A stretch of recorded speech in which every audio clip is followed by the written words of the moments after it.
put into place. But notice the people. By the way, who are these steps made for? Genesis 6. Okay? Now, here is the pyramids of Egypt, of the Giza Plateau. And guys, the anomaly, the brain-crushing thought of what it takes to do that. And guys, I could literally take a whole hour and talk about nothing about except the plateau here and all the numbers and the math and all the stuff that goes along with this. But the question becomes, how did they get all those stones up there? This is not hollow. They built it, and then once the granite was built, they put limestone over the top of it. And it would have shined white in the distance. That limestone has now since been removed. Now we have Stonehenge, right? Okay? These big, massive, and they're laid out in a perfect circle, and then you got the lintels sitting up on the top of it. How'd they get them up there? We don't know. Now here's what's interesting. We think we are so smart, and we think we're so advanced as humankind, we can't figure out what they were doing pre-flood. All right? Now, let me give you what I think they were doing, and I'm going to back it up with some Bible, okay? Or what I think is Bible. All right? One of the existing theories, you like that? All right? One of the existing theories for the building of the pyramids and the other megalith monuments is the sonic levitation was used, which means instruments that could levitate heavy objects and make them easier to move. So in other words, the theory is if we pump enough sound frequency, don't think decibels. When you think sound, think frequency. If we can match the resonant frequency of the stone with the right sound wave, we can levitate the stone. Now here's what some people are getting in your mind. You mean to tell me you're talking about sound, just lifting that thing up and setting it on there? No. Think on a different level. How easy is something to move on ice? Think about it. You ever hit your brakes on ice? Okay, to help you out. I know you're from the South, but every now and then we get some of that. Okay, now, at the end of the day, if we can get just a little bit of elevation, we can push it.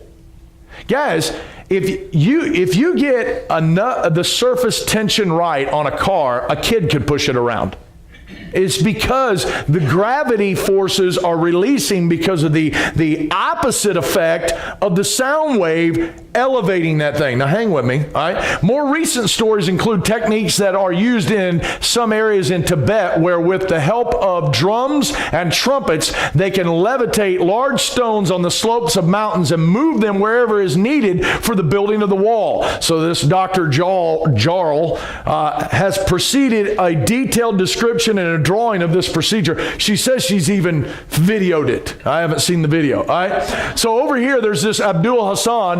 This guy is an Arab historian, has written about Egypt, and he has mentioned the way that the Egyptians used to move the stones, referring to a magic papyrus that was placed under the stone, and then the stone was struck with a metal rod, causing the stone to levitate and move along an area paved with stones and a fenced path with metal poles on both sides of the path. This sounds like metal poles used to vibrate, create frequencies in such a way that they would create a moving path. In other words, if we could set up stone here that has a frequency, metal poles, and strike a pitchfork or a tuning fork, if you will.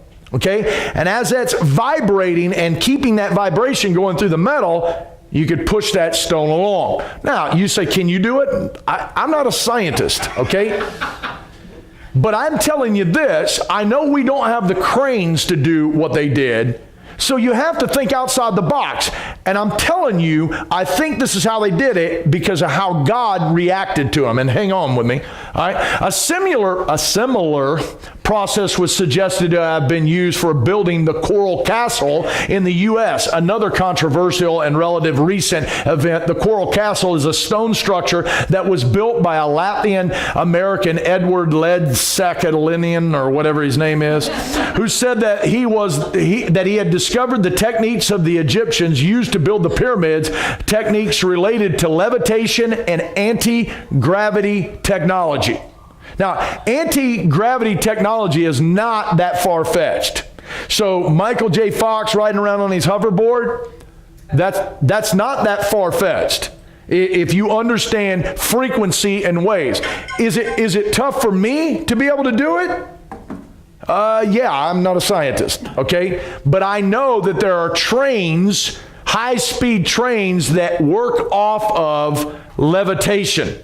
All right, magnet levitation, and so that the train actually rides on air, and that's how they get those high-speed trains. All right, now, he never revealed his secrets. It took him 28 years to build the castle from about 1923 to 1951 and refused to allow anyone to view him while he worked. He did the castle completely on his own, carving out more than 1,000 tons of rock. Although nobody ever heard the sound from him building, if he used sonic levitation, it doesn't mean that the sonic levitation method used sound waves audible to humans. Now, do you guys know what a dog whistle is? You ever heard one? No. All right? They run at a higher frequency or a higher pitch than you and I can pick up. So give the guy a benefit of the doubt and say, what if he was able to figure out how to cut metal and cut stone and move it with sound? That's not that far out there. Hang with me. All right, here's my...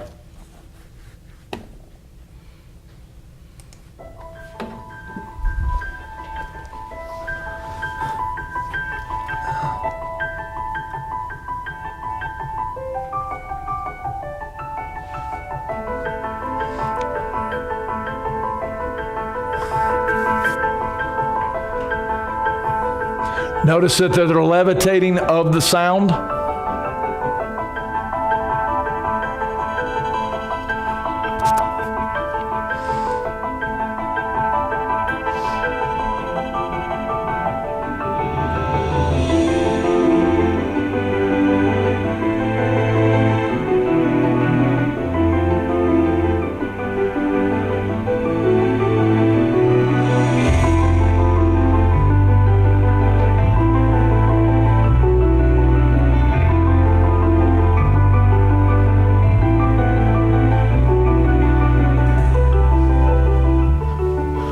Now, would you call that anti-gravitational? I mean, I would. You have water floating in air. Now, it appears to the human eye to be floating in the air, but to really look at it, it's sound waves pushing back. Now, check this out. If I don't know if you have it now, but Honda a few years ago, probably within the last 10 years, figured out how to quiet your car from the sound of the road. One of the things that I notice, I drive a truck, so I don't really hear the road as much. But when I get in my wife's car, you can hear the sound of the road a lot more. So what Honda figured out, and this is what they do, is the radio is designed to pick up the frequency of the road sound, and what it actually does is create the exact opposite frequency and runs it through your radio so that the opposite wavelengths go and canceling out the road sound, which means to the human ear, there's no sound. Now, is there still a sound? Yes, but you're not hearing that sound because the opposite frequency is being put forth. Okay, think in those terms of figuring out the frequency. And do you understand that every item on this planet and off of this planet has a frequency? Do you understand all things vibrate and move? Matter or solids, there's just less frequency, less movement. Okay, so if we can figure out the frequency of an item and then counter that with sound frequency, then the ideology of being able to Not even lift it high. Just get it to lift up a little. And once again, shove it around. I mean, guys, you put a car on wheels, and I'm talking about like jack stand wheels, you can spin it around in your garage, one-handed. Because of now, in that case, it's the wheel, but in this case, it would basically be from hovering around like Michael J. Fox and his deal. Okay, so let me ask you something. Do you think anything in the Bible would compare to this? All right, so let's talk about the walls of Jericho. Now, let's just stop for a second. Okay, you heard me on Sunday morning talk about the Ninevites and all the evilness that they'd done, right? And what did God want to do for them? He wanted to save them, right? So he goes over and warns them, tells them to repent so they can get right. Do you know when they came into the land of Canaan and Joshua and all them, where's the first place they go? They go to Jericho. What does God tell them to do? I want you to kill everything. Man, woman, child, and beast. Now, what's really strange is the God who cares enough about the evil Ninevites says, I don't want anything left of that group. Now, why would that be? Because if you go back and you study Genesis 6 and the intermingling of angelic beings with humans producing Nephilim or giants, they were messing up the seed or the DNA, right? So God floods the planet. But we know that those things came back because we have Goliath. And what did the spies say when they came into the land? Yeah, we're like grasshoppers in their sight. So we're dealing with Nephilim again. So God comes in and he says, I don't want to deal. I want them dead. I don't want any kind of mutation going on between you and them. And so I want them all killed off. That's why when people tell me, oh, that God of the Old Testament, that's just a murderous God. You have no idea what the Bible's saying. Okay? And so the first place they go in is the walls of Jericho. And the walls of Jericho were these massive walls that could not be penetrated. And guys, understand they were built by Nephilim technology. They were built in probably the same way I just described. Sound levitation from the Nephilim giants, putting stone upon stone upon stone. So God says, I want them off. I want that wall to come down. So how's God going to do it? He's going to have them march around the city 7 days in a row. On the seventh day, they walk around 7 times. What do? Blow a trumpet. Now, that trumpet would have been all the way around that wall. And they would have hit that sound, and that sound would have resonated. And what I think God was doing was using the frequency or the sound of that trumpet to drop them walls. And the reason why I think God did it was, I understand you think you got a technology, and I understand you giants think you were on to something. I created frequency. And so therefore, God always shows up his opponent in their manner. You ever notice that? You ever notice that God always gives you what you want? He always does. That's what you want, he'll give it to you. You want a lie? I'll give you one. Okay? And so all of a sudden they come around there, blow the trumpet, and boom, the things come down. And I think it's because God had given them the secret of that sound technology to vibrate those walls just right to where it and came straight down. The walls didn't blow out and they didn't fall in. They dropped straight down. All right? Now, here's another thing that you'll see in South America. This is Pumapunka. All right, notice the holes that are drilled to precision. Precision, right? And you see the carvings over here done the same way. They tell us today we can't do that with a laser. And yet these were made pre-flood. And yet they were doing it. How were they doing it? They didn't have that. Nobody had an SDS hammer drill going, guys. They weren't core drilling. You ever see the guys that come and put in the handrail, they put up the machine and they drill right down, boom, it's smooth. Okay, understand that we're doing it with diamond blade tips. Okay, they didn't have any of that. So how are they doing that? Okay, here's another one in Puma Punka. By the way, all this is a really cool study if you want to dive into it. What they're doing. I've got to get to South America to ski, but I wouldn't mind seeing this. All right. So a few years ago, sonic drilling came about, right? Was demonstrated by NASA as a means to be used for mining materials from rocks and other hard materials in space missions. However, today researchers have managed to use sound waves to levitate and move tiny particles precisely and liquid droplets. Multiple vibrating plates are used to create different frequencies and move an acoustic field with the particles trapped in it. Comparing to what was previously mentioned from the Tibetan monks and Edward, the Coral Castle guy, this scientific demonstration looks primitive, but it is the step that shows that sonic levitation can be used and will improve as more scientific research will be done. And it can be done for droplets. If it can be done for droplets, it will be for sure be done for larger objects in the future. So in other words, NASA has figured out how to sonic drill with a sound wave. Okay, now you think that's crazy? How many of you guys have ever had a kidney stone? Does anybody had them removed? Or because they have a way of busting them up now so that you can pass them. You know what they use? Sonic wave.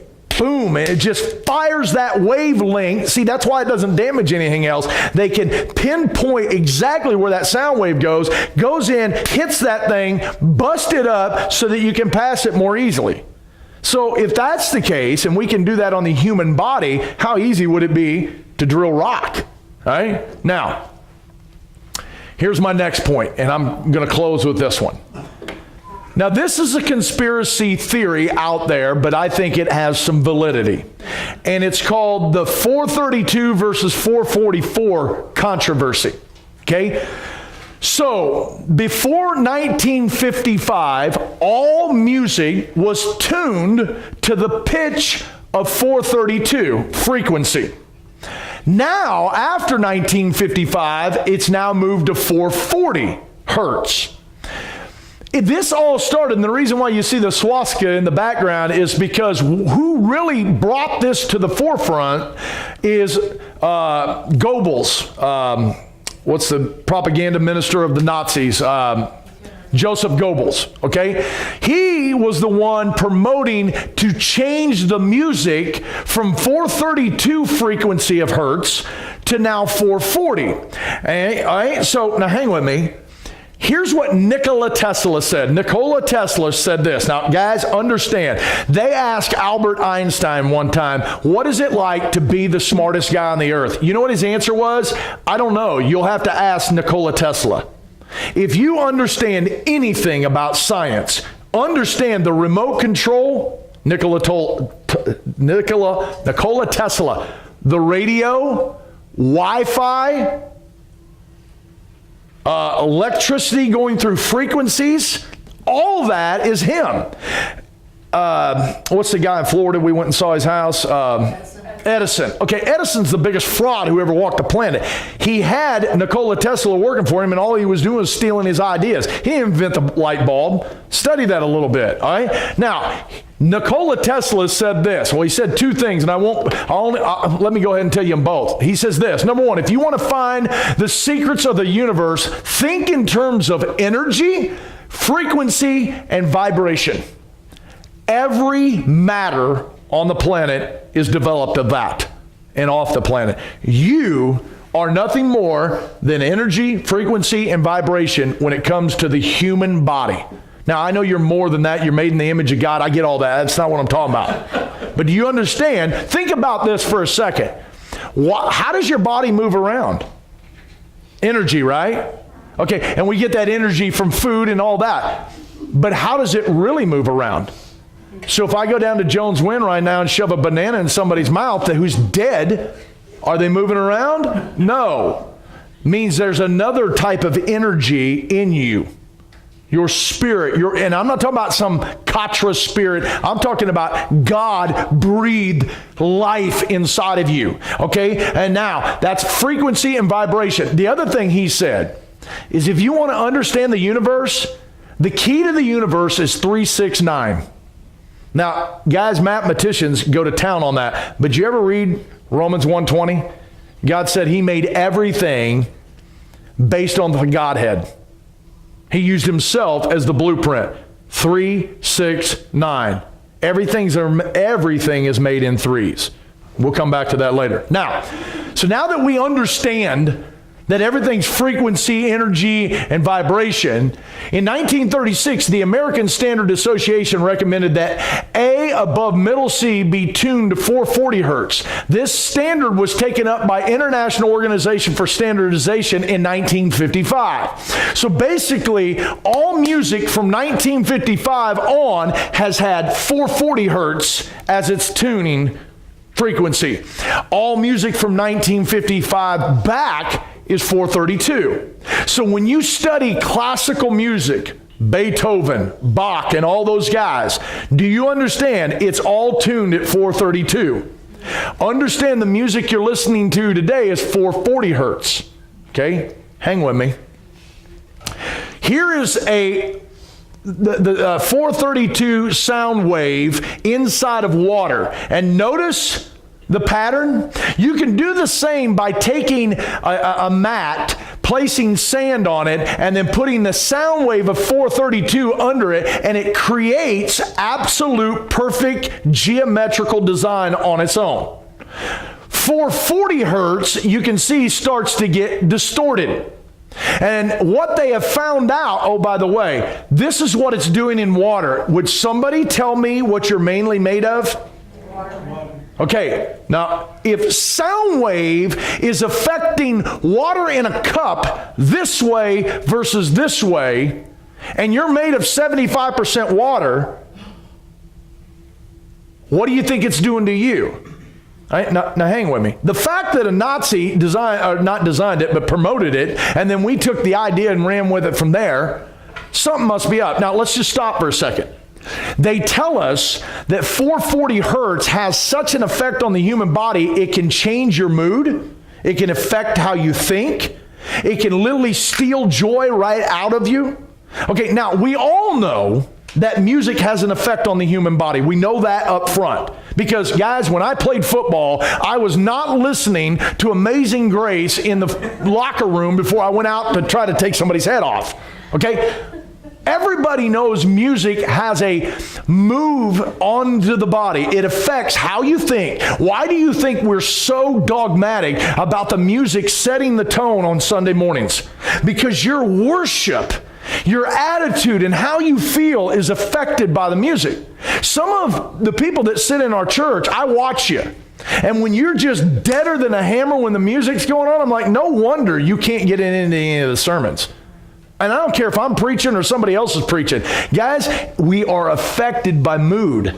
And music affects our mood. But beyond the mood, I'm talking about how does it affect you psychologically just from the frequency. Okay? Now, you live on another planet if you took 1955 as your median time and went backwards and compared music from 1955 forward. Do you think the music we're putting out today, forget godliness, that's not what I'm talking about right now. I'm talking about just effects of sound. Okay, now hang with me. 432 hertz is said to be mathematically consistent. This is the one that it was originally tuned to. The patterns of the universe. It is said that 432 hertz vibrates the universe golden mean, phi, and unifies the properties of light, time, space, matter, gravity, magnetism, and biology. The DNA code is affected by 432. Now we've switched it to 440. And the consciousness, when our atoms and our DNA start to resonate in harmony with the spiraling patterns of nature, our sense of connection to nature is said to be magnified. The number 432 is also reflected in the ratio of the sun, earth, moon, and well as the possessions of the equinox, the great pyramids of Egypt, and Stonehenge. Now let's just stop, because it almost sounds like I'm a Hindu right now, right? No, my God, who I worship every Sunday, created all this. So do I think man is connected with nature? Absolutely. We were created. This earth was created for you. God's very clear about that. And all the stuff that was made in it was made in harmony for you. And what's happening now is we're affecting the human body, the DNA, and all the other things that are going on just from frequencies. Now, this here, what is it called? I thought it was Coachella, but I thought that was something else. But okay, now check this out. So this is a spiral. Now, is it a bone, cartilage? It's an organ, cartilage. Okay, so what this thing's going to do is going to take and convert the acoustic impulses from the sounds you hear into electric signals and send it to the brain. And so this item is taking in 440 hertz, converting it to electrical impulses and shooting it to your brain. Now, this is the look of every kid walking around today. So it's bad enough. Now think about this. The 432 hertz versus the 440. Now think about this. Pre-1930s, most people didn't own a radio, phonograph, or anything like that. So the only time you heard music was live. You went to hear Beethoven or whoever, and so now, since the radio and music and TV world has come around, we are implementing. Who drives to work without listening to the radio? I mean, think about it. Now, this is what, it's no longer listening with radio in the background. It is stuck in the ear, where that acoustical 440 is being shoved right into your ear brain or ear Coachella and sent as an electrical wave to your brain. And what they have told us is 440 has such an effect on the mood of people. And you wonder why children are violent on this planet? Forget what they're watching and forget the video games. Just think about the frequency that is disrupting the harmony of the human body, and wondering why kids are bipolar, why they're affected with autism, why they're affected with all kinds of adolescent issues. Now, we can all point to sin, and yeah, that's right, but distinctively pointing out what some of the things are creating this is right here. Okay, sound has a massive deal going on. If you don't think so, and you don't think music has a big deal, just take the 66 books of your Bible and tell me which is the biggest one. It's a songbook. Because God knew, hey, you need to be listening and meditating and putting things into your ears far beyond. Plants, I'll close with this. They have set plants in front of 440, and they've set plants in front of 432, and the plant that 432 grows, 440 dies. And we shove them in their earbuds. So, all right, let's shut it off. Do you have any questions? Let it rip.